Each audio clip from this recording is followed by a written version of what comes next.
because had I known that it would be like this, I would not have purchased them in the first place.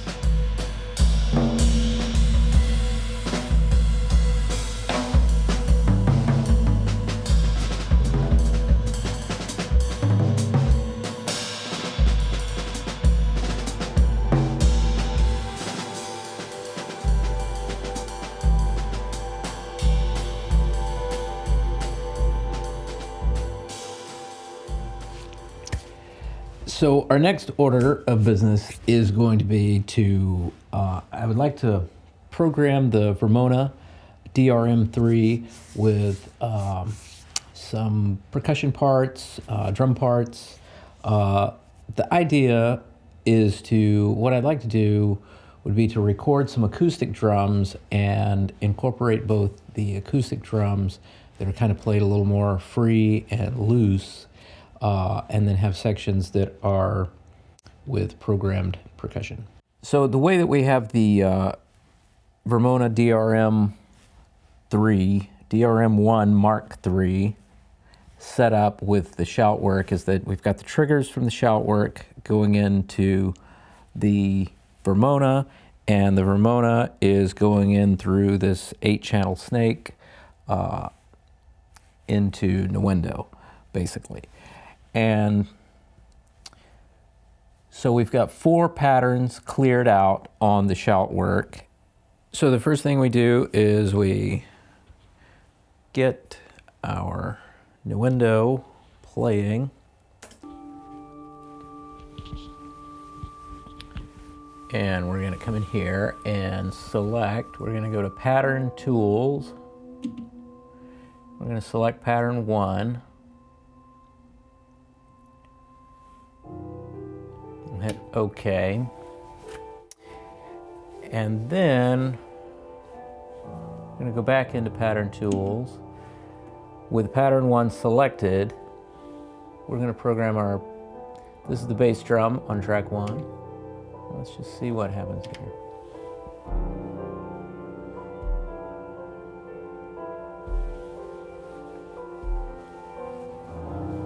All right, so the next thing that I want is our snare drum. Our snare drum is on track 5 here. So let's bring that up a little bit. You can hear it.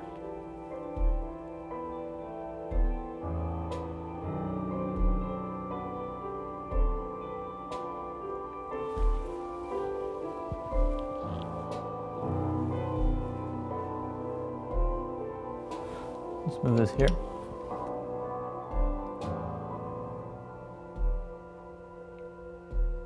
I want to start here with a melody so that I can hear how that goes together.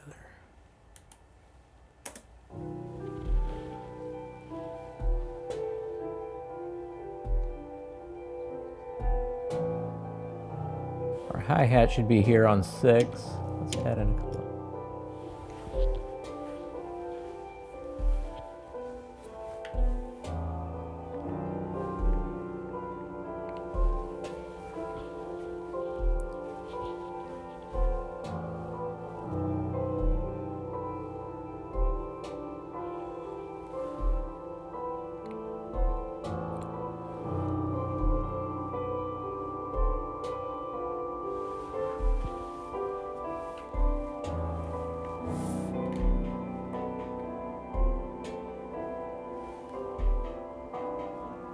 Our second hi-hat is going to be here on 2. Let's bring this down on the mixer. And add in some of those here. And we'll bring it up.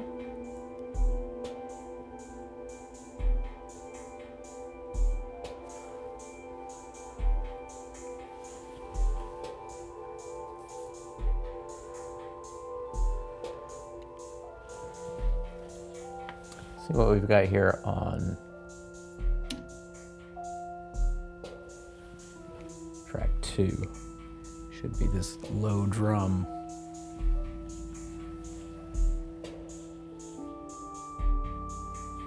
Let's bring that up.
snare I don't like.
All right, so now what we have to do is store our pattern. So the way that you do that is we're in pattern tools. We want to go to pattern tools to select our pattern before we start. We're in pattern 1.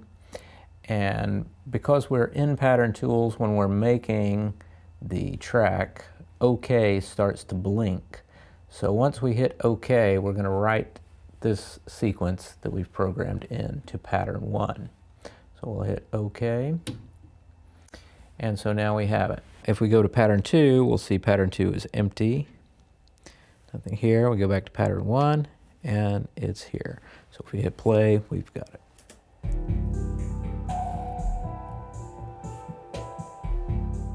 So the way that we're going to get the Vermona into the tracks to multi-track in NUENDO is we're going to patch the direct outs of the mixer.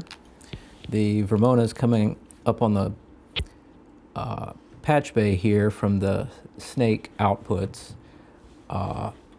across here.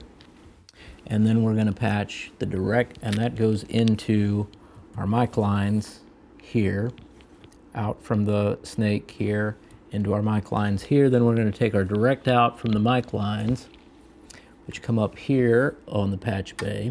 This is the kick drum. We'll go output direct out of the kick into, we're going to take line 3,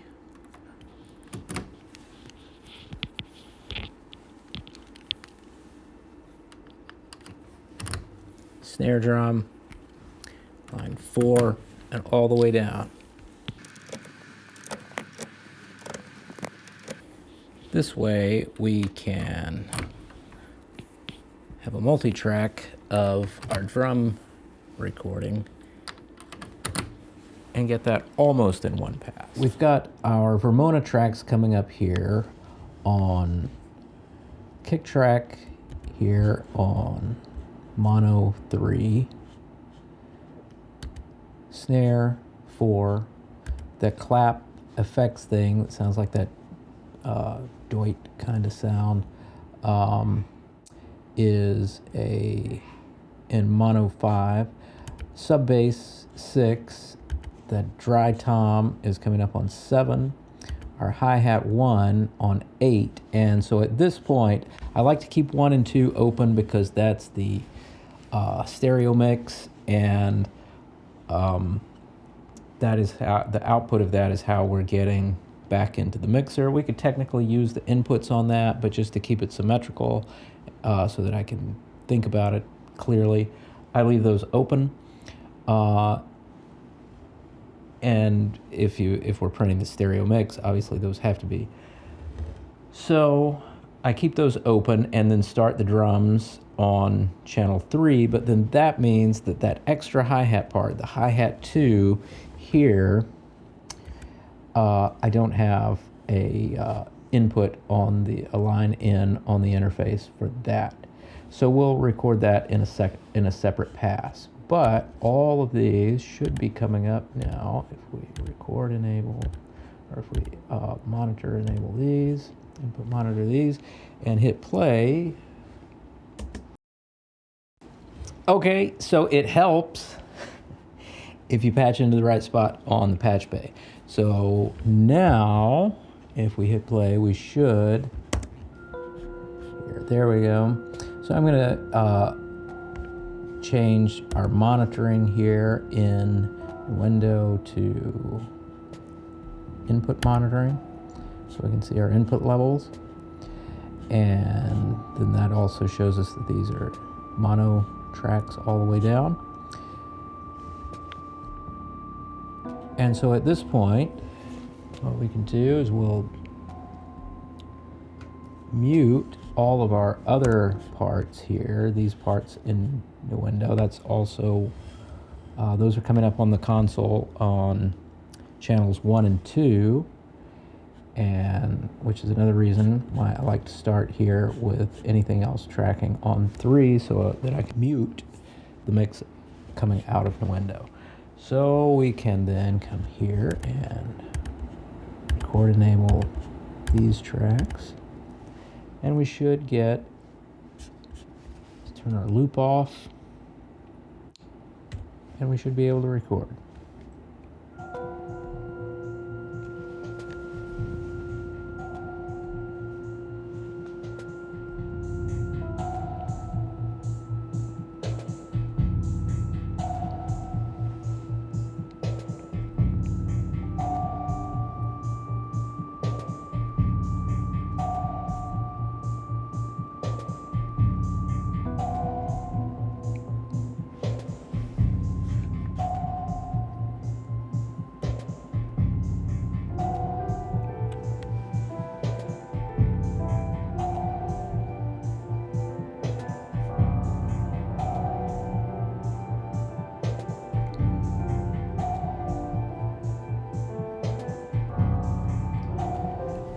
Okay, and so a couple of things. First of all, you might be wondering, like, why it's just like it's just this one loop, it's just this one drum loop. Why track it all the way out like that? I've mentioned this before, but if you look in here, even at the waveforms, because it is an analog drum machine, you can see like all these little subtle variations, like down in here, like every one of the notes, they're not all the same. They're all a little different. I think if you're going to go to the trouble of using the analog drum machine and doing all this, because I mean, honestly, I truly feel you could just use some nice plugins, some good sounding plugins, and there are so many. And all this is not really going to help your music or make much of a difference so far as the way the music really is realized, other than if you just like making it this way and that inspires you to make more and do more, then that's great. But so far as just the sound and, you know, what's coming out of the speakers at the end of the day, I don't think it makes much of a difference. And even on that note of like the analog variations, I mean, some of the plugins like UE or UHE, however you say the name of their company, the one that makes Diva and Zebra. I mean, when you track those out and you look at and you bounce it down to audio and you look at it, like they have all those kind of things going on too. They sound really great, and it's really emulating this kind of analog thing. So that's neither here nor there, but we've gone to the trouble of doing it all this way anyway, so I feel like we should get the most out of it. And that's part of the analog mojo. So this is what we have. And on that same note, I mean, another way that you could do it would be just to go into the Vermona. I've seen other people do this where the Vermona has a single button trigger and you can just record each one of the drum sounds. And that's cool. That's nice because you can shape the drum sound so easily on the Vermona, so you can get a lot of different variations of the tone and whatnot. but then you don't exactly get all of this. Just an idea. Okay. Next thing will be to track out this one other hi-hat part. So we're going to repatch that and get that going.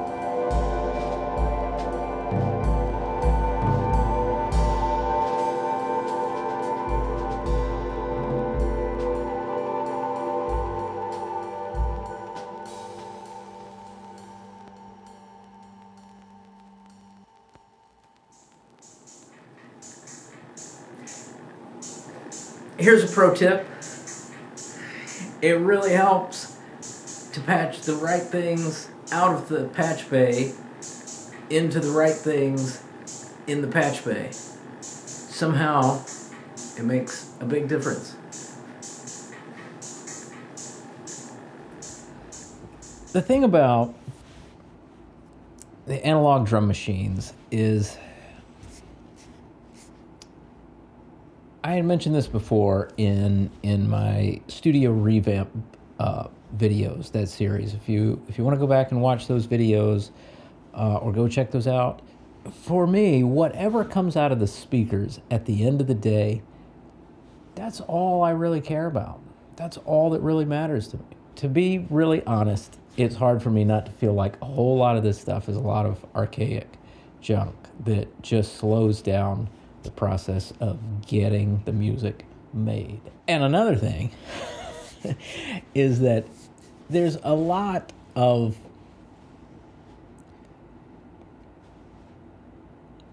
I feel there's a lot of sort of nostalgic waxing poetic about a lot of these analog synthesizers.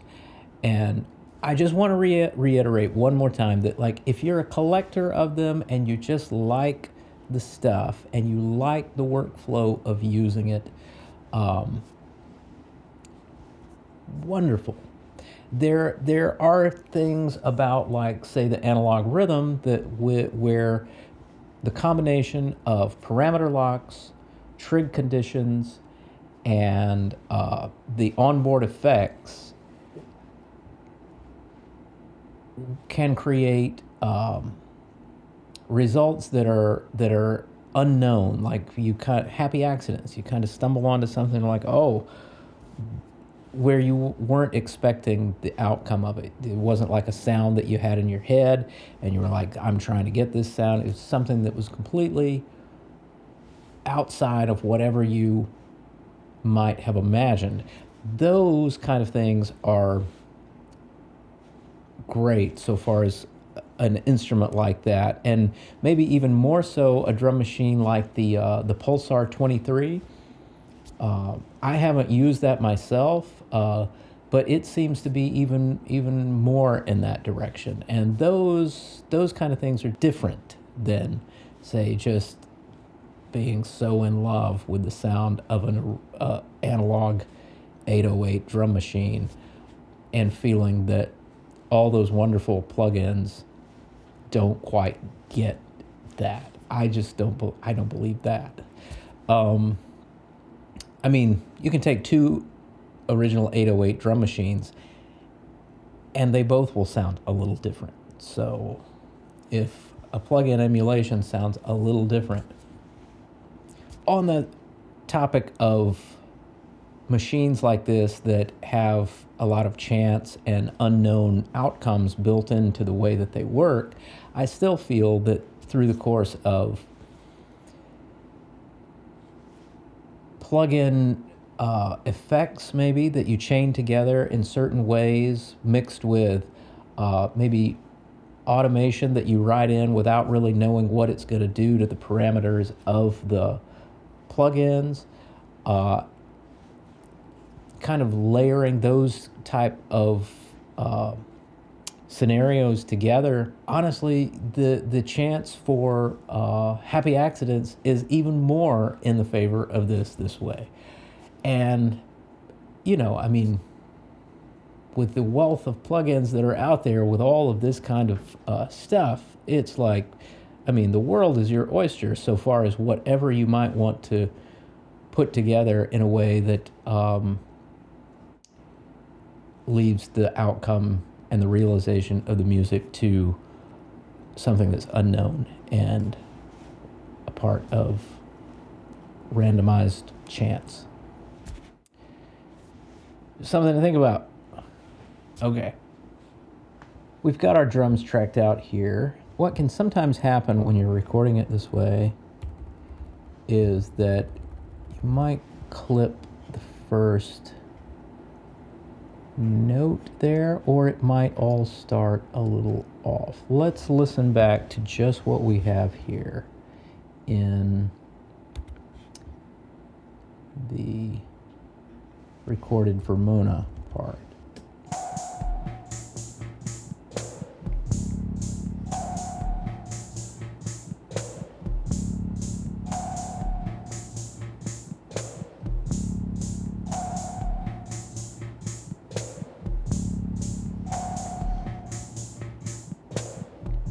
Let's hear it with a click.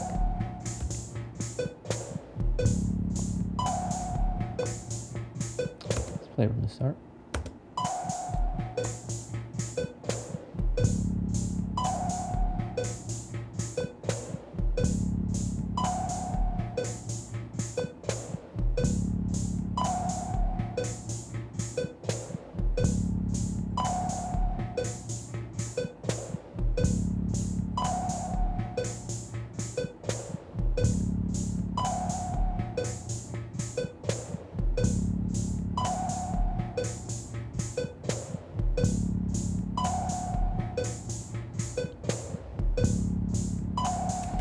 That is one thing about it. And it's like, I wouldn't have programmed the drums this way had I been using a plugin.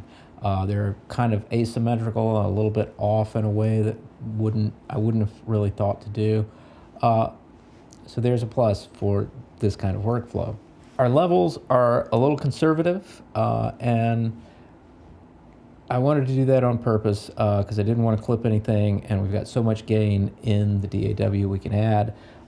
So that's the other plus to multi-tracking it this way. You can really go in and fine-tune the levels. So we're sending all of these drums to our drum bus here, drums all. We go here and we look on our mixer. That bus comes up here, drums all. And so all we have on there right now is just a little bit of EQ, and we're just rolling off low end at 32 hertz with a pretty steep 48 dB per octave slope. And then we've got same thing on the top end at 16 kilohertz. Now, see here on this band, I already have this 250 rolled dialed in here because I use that dip a lot because that's where a lot of the muddiness is. But for the drums, a lot of times I like to go up a little higher than that. So like 350, there's a sort of boxy resonance that's more so with acoustic drums than the electric drum machines, but it still can help. So let's listen to that.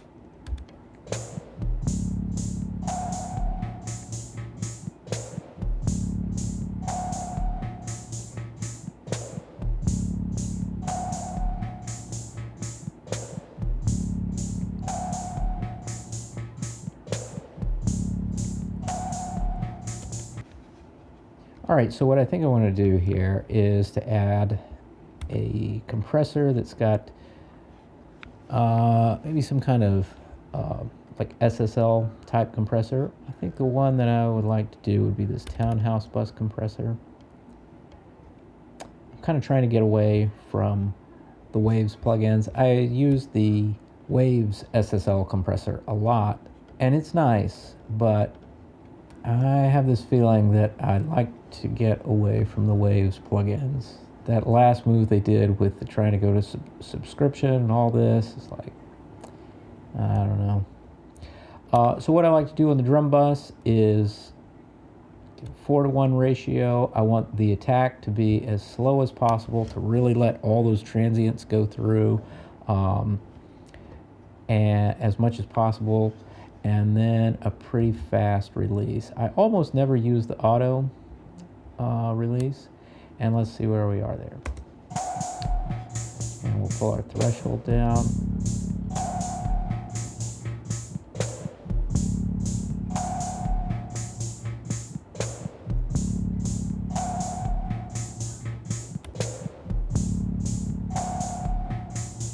And that's about what I like, just like a couple of dB of compression on it, like really not killing it too much. And leaves plenty, I mean, it already sounds pretty good. And honestly, you could go without the compression at all. But because we have some good levels on there, which is another reason why I don't really want to change.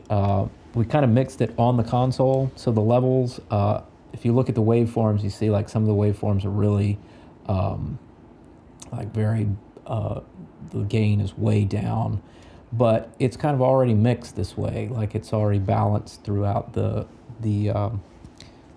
drum machine. And so I'd rather, if possible, I'd like to try to preserve that. So I think what we can do is just work with our level going into the compressor, and if that brings out certain frequencies and certain elements later on that are displeasing, then we can go back in. We've got the multi-track recording. We'll do it this way. Maybe, I'm just thinking maybe I'd like to put some kind of a tape emulation on there. One I use a lot is the Kramer master tape, but like I said, I'm trying to get away from the waves stuff, so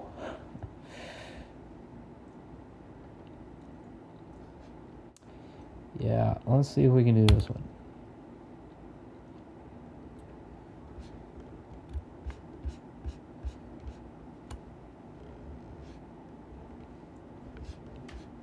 Now I want my tape emulation to go before the compressor, so the compressor is after. So we have EQ first, then the tape emulation, then the compressor.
Yeah, I think that sounds pretty good. I brought the IPS down to 7.5 to really give it more of like a slightly lower, more lo-fi tape sound, not as pristine. And to me, it just, especially if you're dealing with a plug-in, it sounds a little more tapey if you go down like that. And so that's what we're using here. And then just bumped up the input level a little bit more. We could have, if our level had already been kind of like up there, then we could have brought our output down to just give more tape saturation without adding the volume. But since we're already at such a conservative level, and here goes the UA, as always. I say it, Universal Audio, the way that you do your plugins with UA Connect, ridiculous.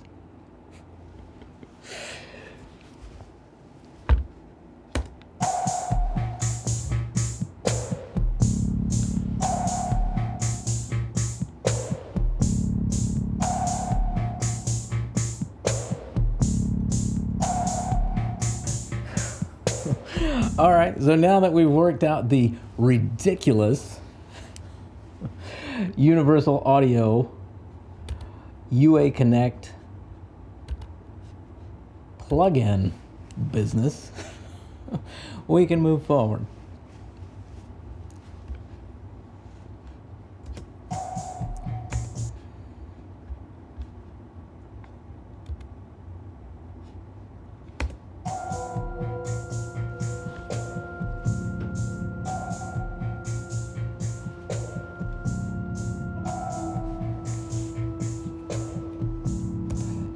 So I think what we'll do is we will take the drums out. The drums can come in here.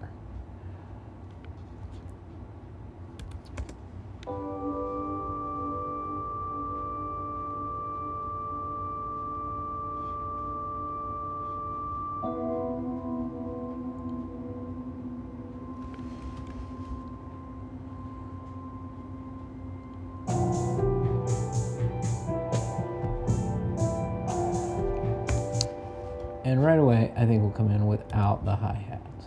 Like that.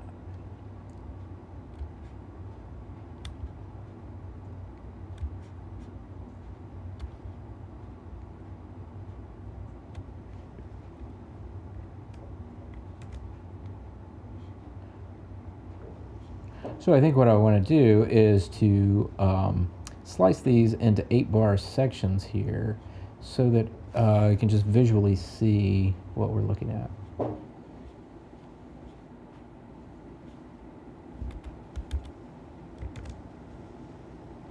And then we'll take this part and just like this.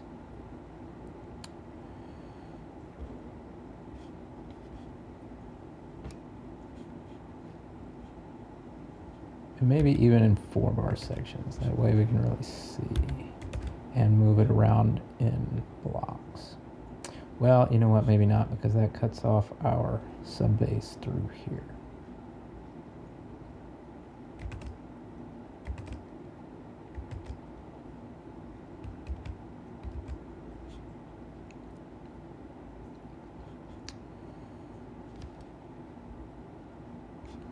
Let's just hear how this. And so I think maybe through here we'll take this sub bass out. That will be helpful.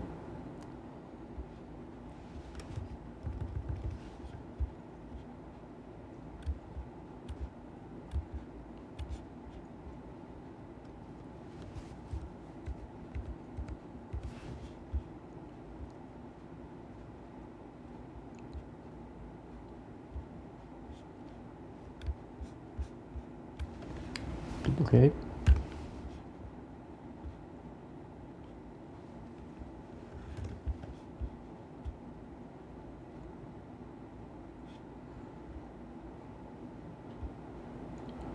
Basically what I think I want to do is to be able to go back in here with pretty much everything.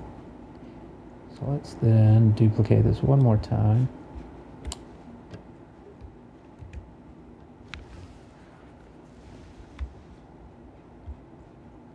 All right.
Yeah, so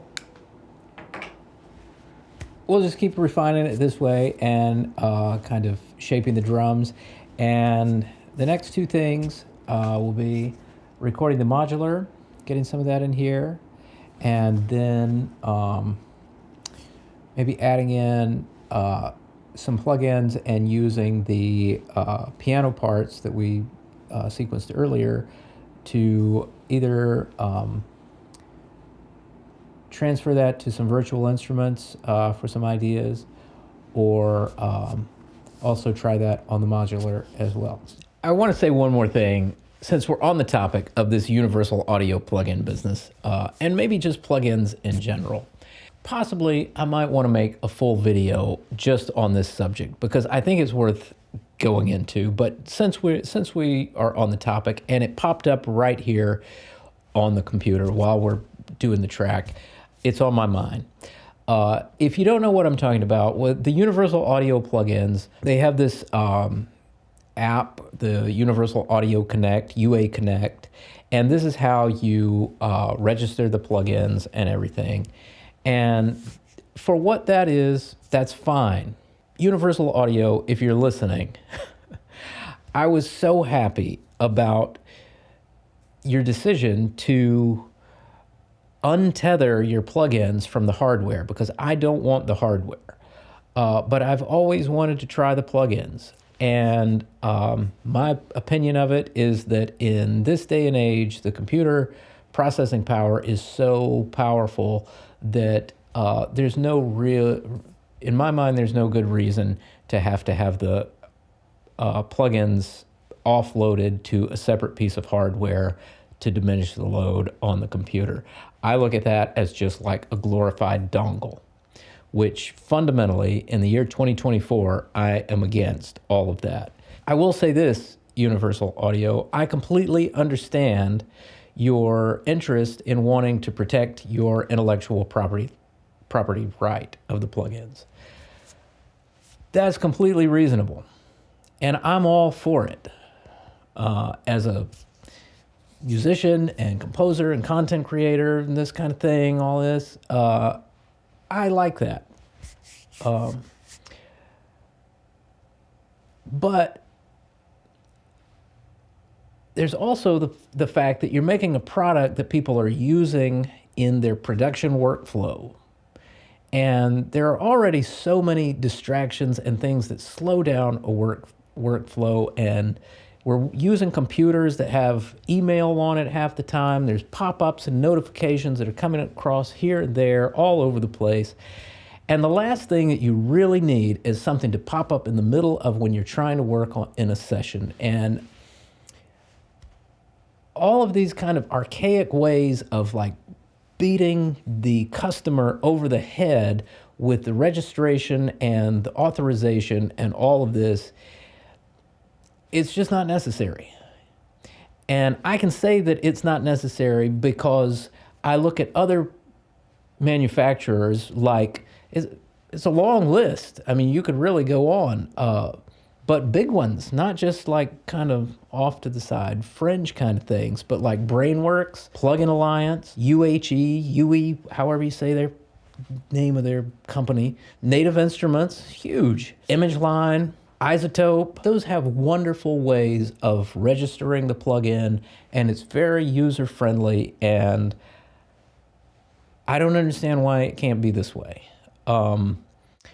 Even other companies like Sound Toys or GRM Tools that use the soft iLock, I mean, that's okay too. It's not as good as the way that like those others I just mentioned do it, but I mean, the soft iLock is okay. I don't have a problem with that. It's not, inserting itself into your workflow. Once you register and you set it up, it's good. I mean, there are even full-fledged DAWs, not just a plug-in here and there, but like the full DAWs like Ableton Live. They have a great way of registering the software, and it's seamless and transparent once it's done.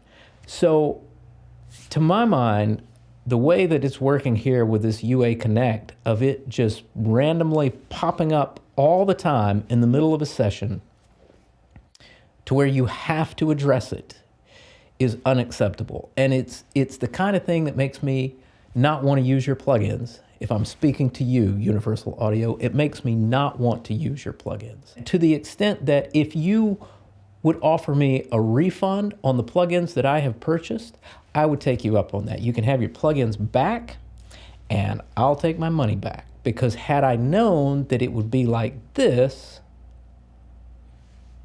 I would not have purchased them in the first place. Okay, so anyway, I think that about does it for this one. Just a couple of things here in closing. I just wanted to say that, I really don't mean to incite a riot with all of this analog versus digital business. I'm just sharing what I think about it. Whatever your opinion is on it, everybody's entitled to that. So on that note, if possible, let's try to keep it cordial with the comments and everything. Just fun. And if you can't, that's okay too, because I can take it. So don't worry. But I mean, a few of those comments make me worry about some of you guys, because honestly, we're only talking about music and music stuff here. It's just really not all that serious. Anyway, something that is more important is, if you notice when I was doing the editing there of the drum parts in NUENDO, I just kind of let it go. Like I didn't edit it all down really tight. There's basically two ways you could do it. You could do it a tight edit where it's all cut in and it goes real fast and this way, or you can kind of just let it all go and see pretty much everything in there. That when I see videos, that's kind of how I like to do it. I really like to be able to see how people get from point A to point B all the way through. But I want to ask you guys, tell me in the comments, what would you prefer? Would you rather it be quick and just chop right through it to get the highlights, or the full thing?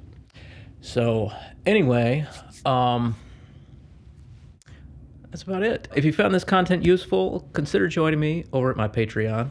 Your support there is most appreciated and helps me to continue making this content. But more so than that, don't forget to like, comment, subscribe, turn on the bell for notification, and see you next time.